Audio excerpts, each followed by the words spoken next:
Special edition of Dump the Clutch. I talked to my buddy Brett Harrell, who is the founder and CEO of UREPZ, which is a new product that is designed for college-age kids in the sports world to monetize their name, image, and likeness as the laws are continuing to be changed. And it also has some overlap into the motorsports world.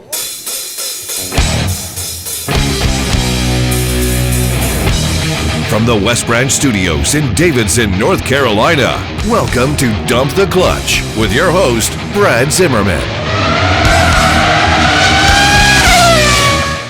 Christopher Brett Harrell. You can see me online as C. Brett Harrell. I'm really not that pompous. It's just if I don't put the first initial there, going by the middle name causes all kinds of hellacious things to happen. Yeah. And where are you originally from? From Ormond Beach, Florida, which is just north of Daytona Beach. Yep. A great little town, lots of sun, lots of water, lots of blue sky. Athlete growing up? Yeah, actually I played lots of sports. My first one that I can recall, first team sport, was a YMCA multi-age group soccer team. Yep. Our shirts were green. I do not recommend multi-age group teams for anything, and you know why. Oh, yeah. Yeah, you just got roughed up, but still managed to play and got through it. Yeah. And so we were just talking about this earlier. We met somewhat indirectly. So we were both involved in the racing industry, late 90s. I think you started maybe a little bit before I did. 2000. So 2000, you would have been ahead of me by a smidge, yeah. And so you work for an agency that one of our clients used for graphics and all sorts of other cool stuff. And then I think we ultimately got introduced through Michael Verlotti. Yes. And then, we kind of touched base here and there throughout the years. I remember you invited me to a Richard Childress event at the winery at the shop one year. So tell everyone kind of your progression through motorsports, how you got in it, and then where you've worked since then. Sure. All the way back, I kind of honed in on wanting to be in professional sports. So I needed experience and networking, so I really zeroed in on, focused on some internships. Yep. So I went to RDV Sports, which is the parent company of the Orlando Magic, but met a lot of people there. Yep. Then I went to Florida State to grad school and did some internships there with athletics and Budweiser, Triangle Sales. And coming out of grad school, a connection that I met at RDV, two people had moved over to NASCAR. And they were looking as I was happening to be coming out, and it all matched up. They knew me. I had college experience. I had experience with Budweiser, which was the sponsor of the Busch Series at that time. So it made full circle. And from there, series marketing, traveled the circuit heavily, moved over to RCR in 2002, and that was a fantastic experience. And so where you grew up to where you worked at NASCAR, you were in Daytona Beach, correct? Yes, I was in Ormond Beach, undergrad at Boone, North Carolina, Appalachian State, then back, and backpack Europe for a little bit, did one of those things, and then got into, that's a whole different segment. Okay, so then fast forward to a couple of years ago, everyone's world, including mine, got turned upside down. So tell me about what you're doing now with Block Agency, and then I want to talk about more about the project that we want to highlight here. Sure, no, thank you. The pandemic hit a lot of people the same way. It affected everyone a little differently, and I was on my own. So I'd always wanted to start my own agency, always wanted to start my own company. And I just put all the ideas together really quickly as to what I wanted to do, what I didn't want to do, let that go, and launched Block Creative. The name actually pays homage to my childhood caregiver, who was an illustrator, and she really, introduced me to art and all the wonderful things of creativity. Along the same timeline, that was in April of last year, 20. Started thinking about ways of helping and doing different things, and one of Block's pillars is digital products. And student athlete NIL, that's name, image, likeness legislation, was starting to take some shape and really on the forefront of news. And COVID also started shuttering college sports programs.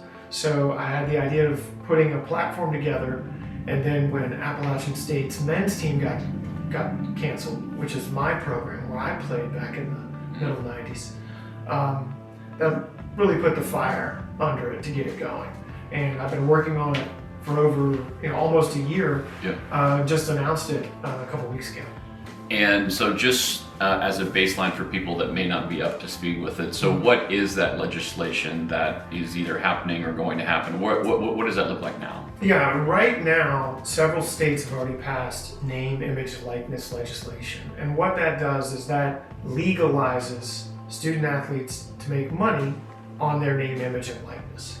It flies in the face of amateurism as the NCAA currently defines it, but the world is changing and they're changing with it, and they're working with federal legislation or legislators to work on a federal bill, because if you have different states, you have different rules of engagement, you've got a rat's nest. Yep. And And that's why a federal law, which is currently in process but not there yet, will come to pass, I believe, soon.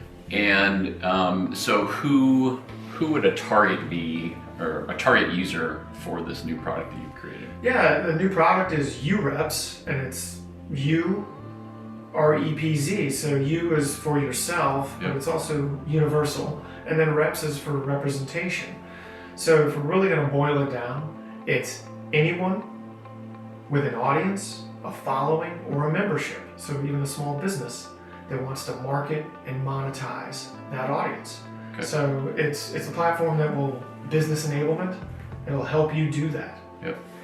And is there anything that you see being the creator in terms of male, female, a certain type of sport at the college level that is probably going to be a lightning rod for this thing to really take off? Like what would be the ultimate user? What would they look like? Who would that person look like? Sure. What's interesting about it, because the target audiences are student athletes, that's kind of where the idea came from, but influencers are also a target audience and free to use it as well. Yep.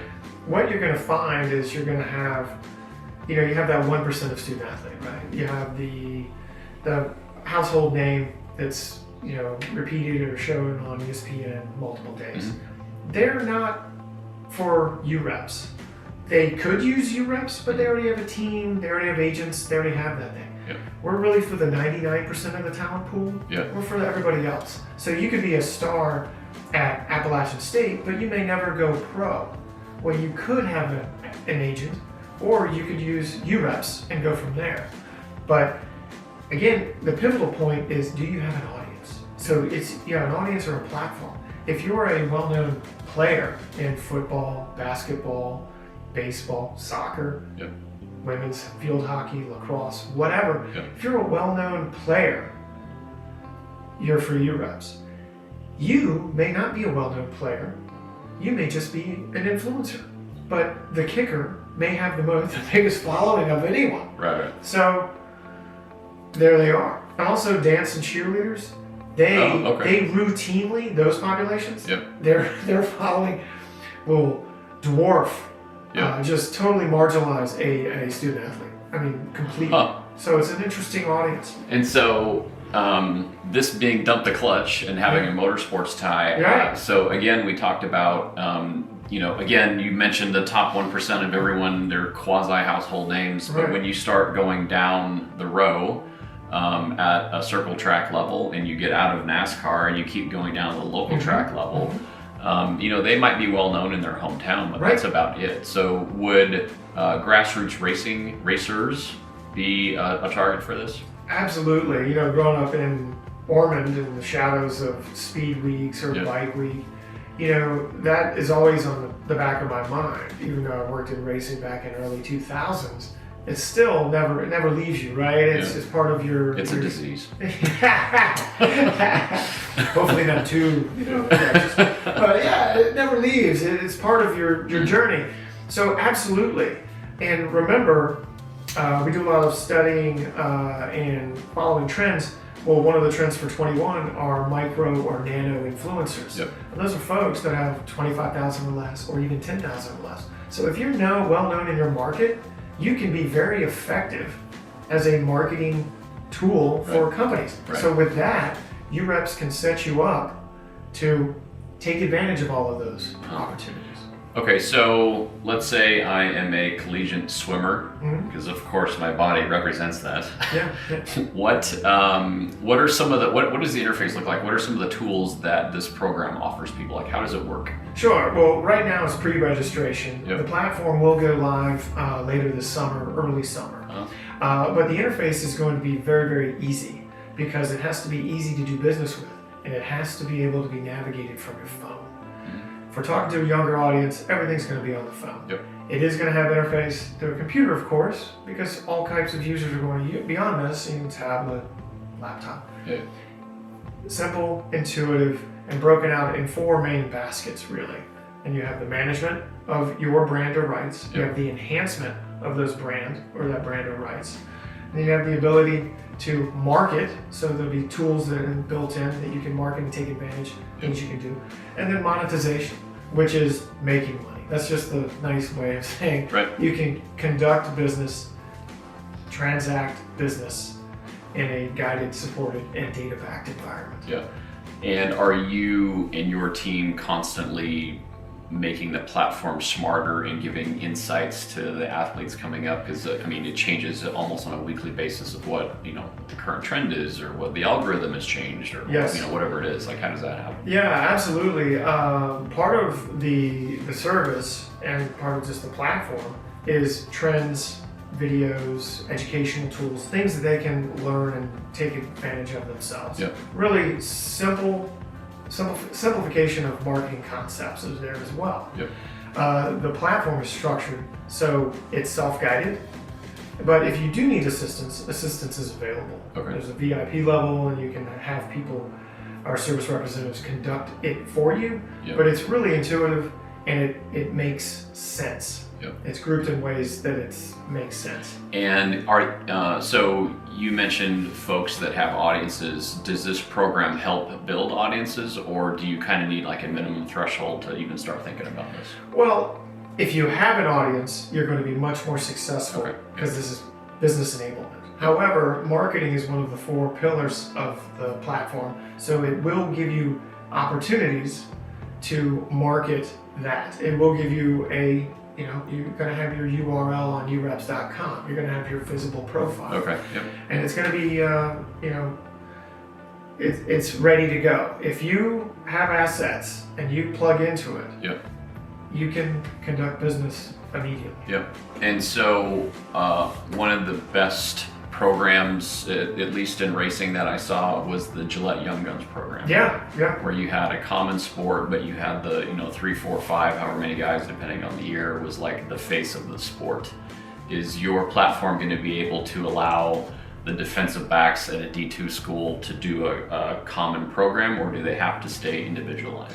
No, that will be dependent upon NIL legislation and what is ultimately passed. Yep. However, you may have heard or seen in the news, EA Sports is bringing back their college football game. Yep. Well, that has, of course, brought the question to the forefront. Will group licensing, group banding together and allowing you to use likenesses, will that be available? And yes, that is available via UREPZ. We call it teaming up, but if we need to call it groups because that's what the legislation calls it, groups, then we can call it groups. And how do you make money? What is the business model for you? Sure. There's several revenue streams built into the platform, but what's most important, coming from the background of a student athlete and building this for student athletes and users and talent in general, is there's no cost to the user. You can use the base program at 0 cost to you. Okay. Everything is going to be part of transactions or things that you do. There'll be percentage points that are applied to the sponsoring company or the marketing partner that's coming in. So that is very important to me, to make sure that the talent understands it's at no cost for you, because we want there to be no hurdles for you. Right, frictionless. Now the VIP services that I mentioned, that too is going to be no cash out of pocket. That's going to be transacted based on points, percentage points of how it operates. And then is there going to be potentially a chance where they get on your platform, they use it efficiently, they grow, do you want to keep them for infinity, or do they maybe hit a point where they're going to go to a CAA or something a little bit larger and more mainstream? Yeah, it's funny. A lot of people have asked me that, and that is actually on the 2.0 version, is where we roll out a full Right. representation arm for those athletes that go to the next level and need not just personalized service, but a dedicated individual to work on their business. Okay, so then pre-mainstream, let's say they have 50,000 people, and they're a big deal in Southern California. Yeah. Are you going to actively approach potential sponsors to make a pairing, saying like, here's the data, this looks like a good fit for your brand, would you be interested? Are you going to have those services? The platform is a marketplace, so we're open for business. Okay. Yep. Businesses can have free profiles, and once they have a profile, again, there has to be some transparency here, but there has to be culpability. We have to keep out, fly-by-nights or people that are trying to do disingenuous things with the talent and the audiences. Yep. So businesses can register, and then businesses can communicate through the platform and conduct business through the platform. Yep. But yes, UREPZ will be actively promoting, actively engaging on the platform as a whole. Yep. And at VIP level services, yes, we'll build individual marketing and tactical plans. And so for college athletes that may be listening to this or watching this, what are some of the top 2 or 3 things that they need to be thinking about if they want to start thinking about monetizing their image? Sure. Well, they should immediately look in the mirror, and I don't mean physically, but look in the mirror and look at their social feed and take an account of where they are, and then think about where they want to go. Yep. What do they really want to do? How long is their window of opportunity? Yep. And then put that on paper and sketch it out a little bit. But on UREPZ.com, there's several articles that I've written or pulled from other sources that talk about how to think about yourself. And they need to think about themselves as a media company. Yep. They need to think about their brand as it already exists, Yep. and their face as a logo. And they need to approach things from that perspective. Yep. And from just pure brand building in the sports space, what do you see as a trend right now? And maybe looking around the corner, what do you see that's coming up that could catch fire? Sure. Brand building is as NIL landscape is opening up, there's various entities that are coming into play. You have, as you mentioned, CAA or traditional agency houses, right? Traditional sports houses. Right. And then you also have marketers that are coming in, or former designers, brand folks. There's some very famous people. Former design head of Adidas is in. Won't mention him by name, but he does fantastic work, I'm sure. Yep. They're all coming in to present different opportunities. Yep. From a brand building perspective, it really is a distillation of who you are, what you offer, and what you're about. Yep. And then how do you move forward with that? Yep. And is there anything looking in your crystal ball of something to pay attention to? What would be your view on the world in the next few years? Sure. First and foremost is... Loaded question. No, yeah. It's wide open. No. Bitcoin. Yeah, it's just... It's all about crypto. Yeah. NIL is going to change, and it's likely going to change over time. Yep. So it's a moving target. Yep. But what isn't going to change is how people communicate fundamentally. Yep. Yeah, the platforms may change, but fundamentally what's important is still there. Yep. So distilling your brand, who you are, what you're about, what you do, and communicating clearly. Yep. If you can stay focused on those, then you're going to be able to take advantage of the trends that come available via social, whether it's Triller or something that hasn't been invented yet. Yep. That's really what it's going to happen. You're going to have to be plugged in because it's going to evolve and evolve quickly. Yep. And going back to a target user, just kind of thinking out loud here, I would assume esports athletes would be another target for you. Absolutely. Yep. Esports is definitely on the drawing board. We're communicating with several now that are at the feeder level. Esports, like dance and cheerleading, which are prevalent on college campuses, especially esports now, it's really exploded in the past year. Massive adoption. Are not regulated by the NCAA. So they are not subject to NIL legislation, Gotcha. which means they're open for business right now. Right. And so this could be a really good tool if they're looking to get into a team, an esports team, and building their way and building their resume up, at least from the publicity standpoint. They're obviously going to have to be, good at whatever game that they're focusing on, but all the other stuff, this is where this could help them. Absolutely, it could definitely help them from the brand building perspective and the marketing perspective, but it's also going to help them from the business side. We really spent a lot of time diving into the 18 to 23, 24-year-old, which is about that student athlete or younger influencer, even younger. Yep. I don't know about you, but at 22, I knew very little to nothing about business, about negotiation, about contracts, about what market value is, about how to do that. Yep. Well, you don't have to, really. UREPZ is built to help you do that. It's built to educate you, inform you, and empower you. Yep. It's that easy. And so again, thinking out loud, in the age demo that you just rattled off, I've never worked directly with alcohol companies, maybe on the event side, but I always knew through those communications that even though someone was 21, 22 years old, they're old enough to drink, they still wanted to stay away from them because they needed to look pretty close to 30, because then it would just look, and it would trigger lawsuits and everything. Right. What would your viewpoint be on a student athlete that is senior year, redshirt freshman, and then moved all the way up, and he's of age, still in college? Yeah. Would you encourage them to approach an alcohol manufacturer, sponsor, cannabis? Like, how does that come into play? Fortunately, NIL legislation will likely define that space. Okay, so got it. Yeah, and we're not about telling people what they can't do. We're about empowering them to do business and market themselves. Yep. But backing up on that, you outlined it succinctly and correctly. However, what we do know about NIL is that the schools will have no-fly zones or non-competes based on their categories. Gotcha. So if they already have a arrangement or a relationship with Coke or Pepsi or Adidas, you can't sign Nike. Or alcohol. Schools are now selling alcoholic beverages in a lot of stadiums, as they should, because that's what their audience is asking for, right? And we're here to serve customers, and ultimately.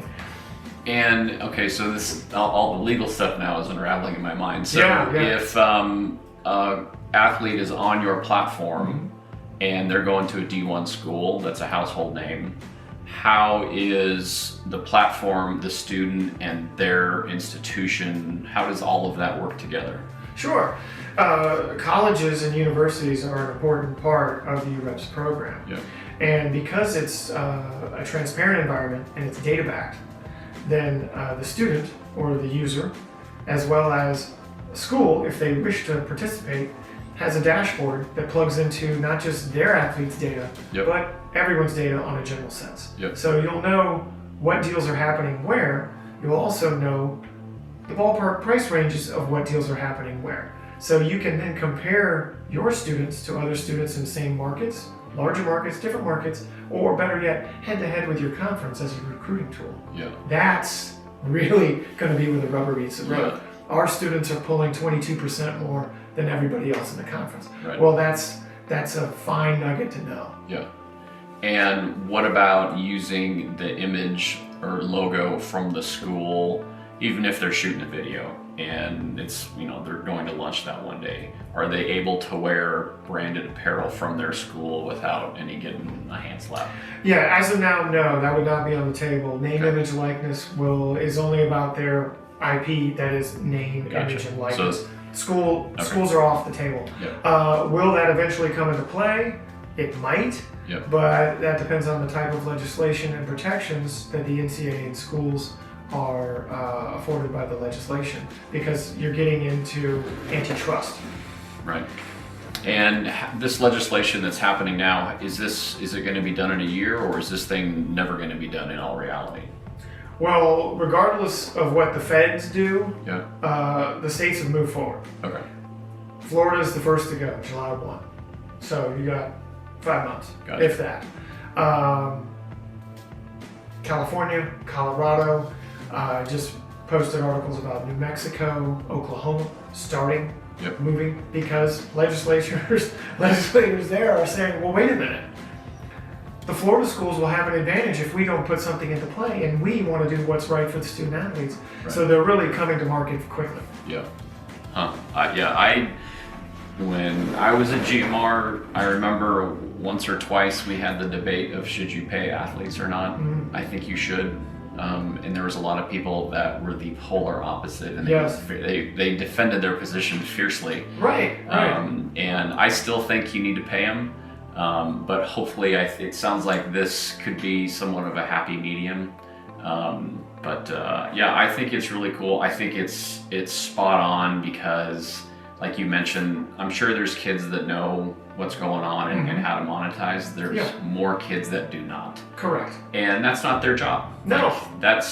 They should be an athlete. They should work on building their brand. And it may not necessarily be like, I want to be a millionaire. Like, building your brand is just a smart thing to do, period. Because as you go through life and you get older, you get married, you get a job, you're leaving a digital paper trail of you.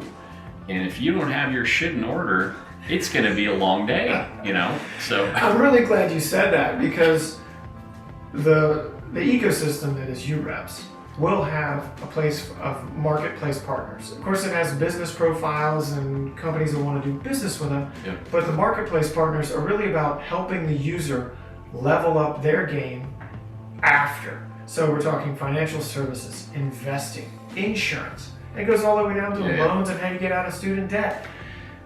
We want to give them every tool, and it's not going to be possible at the beginning, but we want to give them every tool possible to make the most of this opportunity. Not just for today, but for 5 and 7 and 10 years. Maybe they're able to come back and use it. Maybe they can always use it. They're that important to their local market. Yeah, that's really smart. So without divulging too much information, have you identified a male and female athlete to kind of be your first brand ambassadors that is kind of the face of the company from at least a user standpoint? Well, we have to be careful about that because of NIL legislation just yet. But we have had conversations with a lot of interested parties, and they are going to vary at exposure level. They're going to vary at sport, and they're going to be at different schools because, again, we're here for the 99. So they're going to be in a lot of different areas. But yes, we are seeking, as we say, ambassadors and early adopters to help promote.